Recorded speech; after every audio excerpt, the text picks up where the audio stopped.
everyone. The last organ that we need to consider in the context of the endocrine system is the pancreas. And in particular, it's the last organ where we have a dedicated endocrine function. So the pancreas we know is retroperitoneal, and it has sort of an elongated shape, and it is sitting right next to the beginning component of the small intestine, which is the duodenum. So we can see that the pancreas has a head, a body, and a tail. And then there's actually a pancreatic duct that runs through the middle of the pancreas that actually releases its contents into the duodenum. So the pancreas has both exocrine and endocrine function. The exocrine function is the production of digestive enzymes, and it utilizes the acinar cells and ductal cells that are present along the pancreatic duct. And we'll get into the specifics of those cells in another video when we consider digestive function. The endocrine function is the production of specific hormones. So in terms of the total number of cells in the pancreas, there's actually about only 1%, 1 to 2% of the cells are responsible for endocrine function. Those cells are located in what's called the islets of Langerhans. So the islets of Langerhans are concentrated more heavily towards the tail, but are truthfully dispersed throughout the pancreas. And they're basically just clusters of endocrine cells. And there are about 1,000 to 3,000 cells per cluster. So the picture doesn't really do justice to the number of cells we're really talking about. So the arrangement of cells, there are three principal types of cells we want to consider here. First is the alpha cells. Alpha cells produce the hormone called glucagon. And then there are beta cells, which produce the hormone insulin. And finally, delta cells, which produce somatostatin. So the beta cells are concentrated in the middle, and then the alpha cells and the delta cells surround the beta cells. So sort of think of like a watermelon, where the beta cells are the meat of the watermelon, the red part, and then the alpha cells and the delta cells make up the rind of the watermelon. So these hormones are responsible for the regulation of blood glucose levels. So quite simply, when blood glucose level decreases, glucagon is released to increase the blood glucose level. And conversely, when the blood glucose level rises, insulin is released to decrease the blood glucose level. Somatostatin is responsible for regulation of both glucagon and insulin and prevents the oversecretion of either hormone. In order to develop a better understanding of the processes involved in the regulation of blood glucose, it would be helpful to consider the mechanisms of action for both insulin and glucagon.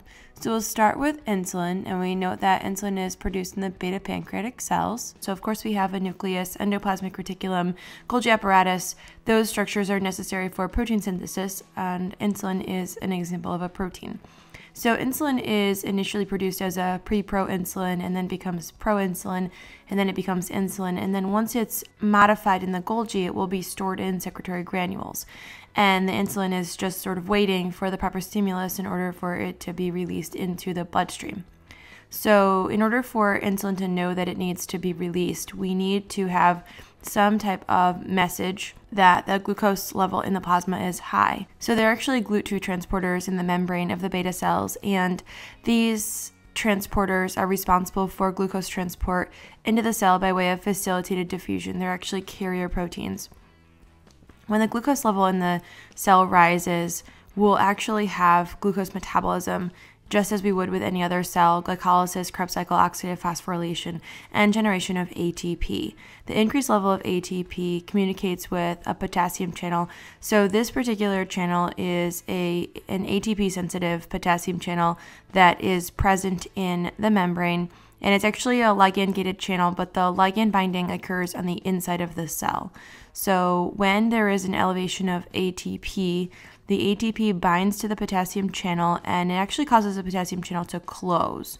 So normally the potassium is able to leave the cell, but in accordance with the increase in ATP, the channel is closed, and that will cause a rise in the amount of potassium that's inside of the cell. Increased positive charge in the cell causes depolarization, and this depolarization activates a voltage-gated calcium channel that's also present in the membrane, and this allows for calcium entry into the cell. And calcium entry into the cell actually triggers exocytosis of the secretory granules, and insulin is released into the plasma.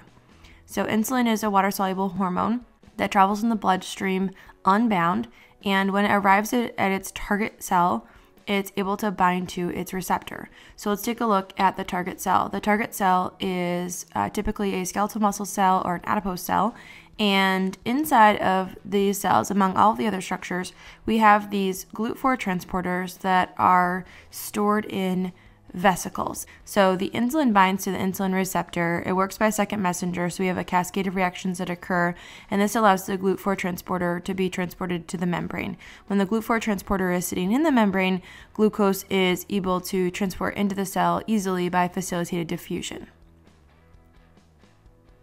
Now, there are a couple of things that are worth mentioning when it comes to the regulation of insulin and glucose.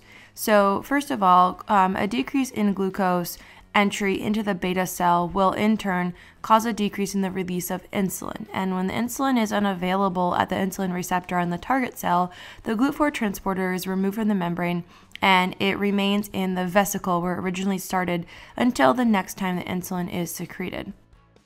Of note, the half-life of insulin is only about 5 to 8 minutes, so it's extremely short. So there needs to be continuous secretion of insulin in order to continuously decrease the glucose level in the plasma. And when the insulin disappears, it's an almost immediate response for the GLUT4 transporter to be removed from the membrane. The second thing that's worth mentioning is that there is both parasympathetic and sympathetic innervation of the beta cells of the pancreas.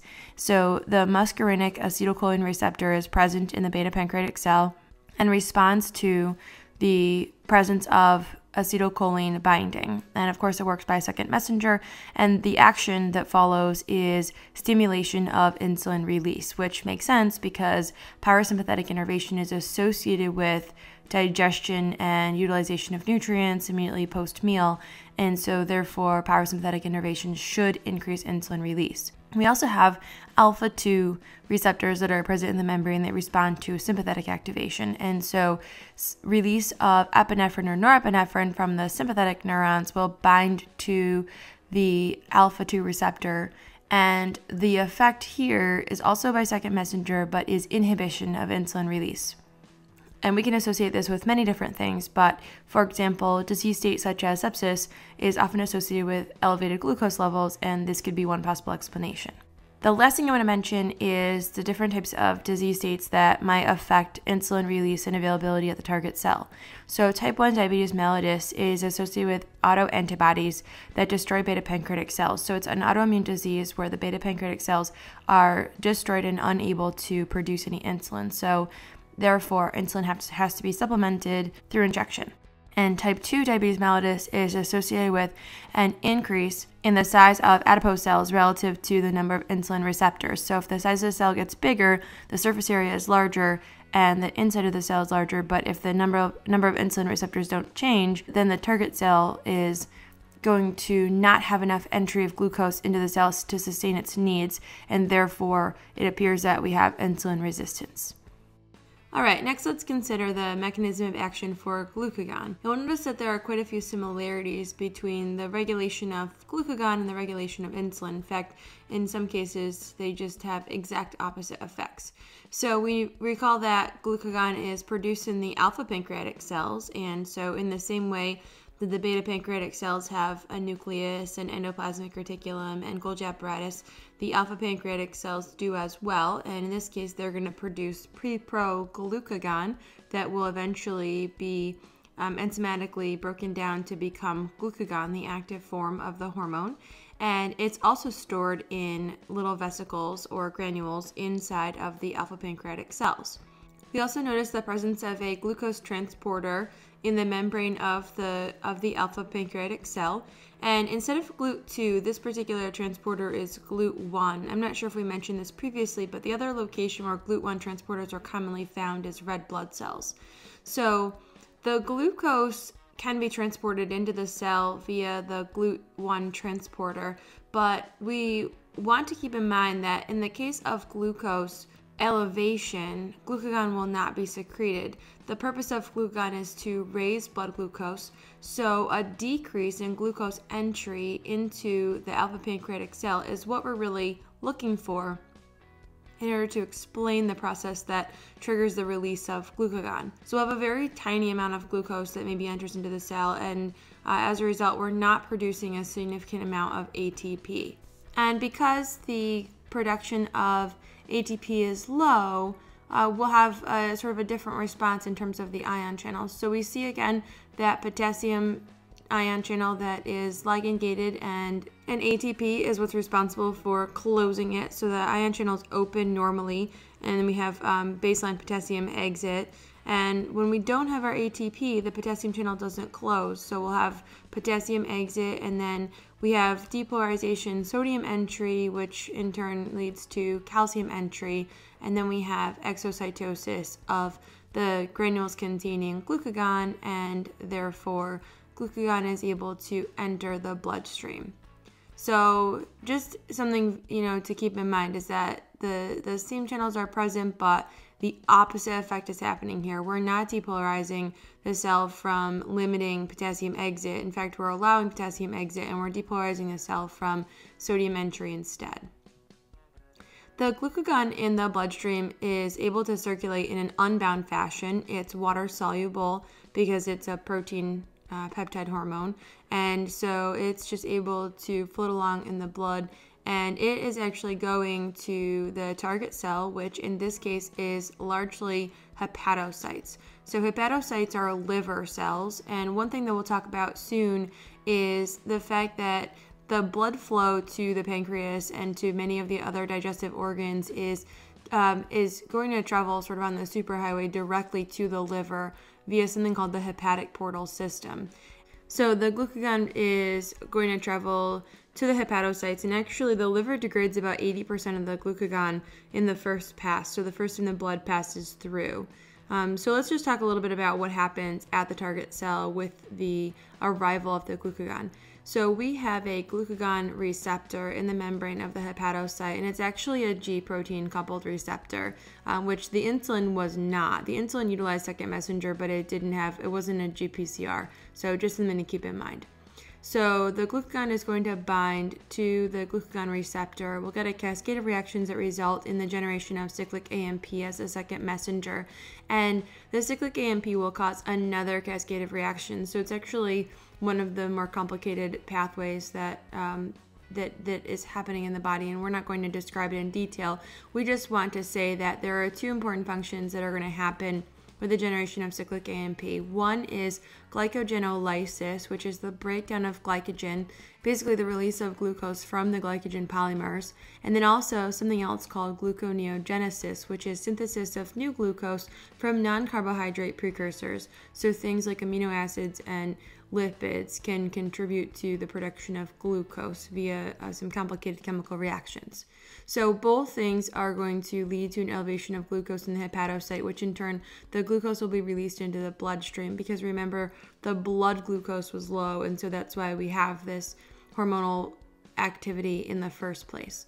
So the glucose enters the bloodstream, and then we get adequate glucose levels that are able to be sensed by various structures, those structures that are in need of the glucose, as well as the alpha pancreatic cells, which are regulating the plasma glucose in one way. So let's talk a little bit more about the regulation of glucagon and the events that occur at the alpha pancreatic cell. So since we mentioned that glucose entry into the alpha cells is low, and that's what allows for the release of glucagon, if we have an adequate circulating glucose volume, then the glucose entry into the alpha cells will increase, and as a result will increase ATP production, and the increase in ATP production is going to inhibit the potassium exit, so it's going to sort of crush all of the events that happen that lead to exocytosis of the glucagon. So exocytosis will be inhibited, and we won't have glucagon release. Another thing that's really interesting about the arrangement of the blood flow to the islets of Langerhans is that actually the blood flows to the beta cells first and will collect any insulin that's being released. So if there's adequate glucose circulating and that triggers insulin release. The insulin will circulate to the alpha pancreatic cell. So we notice that there's an insulin receptor that's present on the alpha pancreatic cell, and the events that occur following insulin binding is inhibition of exocytosis as well, and no release of glucagon. This mechanism is not as powerful as the basic concentration of glucose in the plasma, but it's an additional layer of control. And of course, we can't complete this discussion without considering the autonomic innervation of the alpha pancreatic cell. So we have both the muscarinic acetylcholine receptor in the membrane, which parasympathetic innervation is going to decrease glucagon release. So again, because we're digesting, we'll have plenty of glucose, so we won't need glucagon. And then conversely, sympathetic activation will lead to an increase in glucagon release via the beta-2 receptor that's also present in the membrane. And so when we have epinephrine, norepinephrine release, we'll get an increase in glucose availability as well. So one thing to keep in mind is that in a similar fashion to the inhibition of insulin release in context of sympathetic activation, we're also triggering more glucose availability and elevation of glucose levels in the plasma. So again, things like infection or stress that lead to increase in blood glucose, we can see that one of the mechanisms exists here in the alpha pancreatic cell. And the last thing I want to mention is that just like the fact that the insulin has a half-life of only about 5 to 8 minutes, the glucagon has a half-life of about 6 minutes. So it's also very short. And this half-life is, also kind of important to consider because the time frame that the hormones are available, since it's so limited, it allows for a very tight control of the glucose level, but it also requires constant secretion in times of changing glucose levels of one or the other, whichever is needed for the moment. So I think it's just interesting to think about how carefully the body is able to regulate glucose in a healthy patient and how difficult it can be to regulate that glucose in a patient who is diabetic. It's trying to appropriately work opposite of glucagon by supplementing insulin at the appropriate times. So I hope that this at least sort of helps explain the value and the necessity of the pancreas and the very important functions of the hormones that are released from the pancreas. And we'll kind of get back to the digestive function of the pancreas, like I mentioned, in the digestive section. So I hope you enjoyed it. Thanks for watching.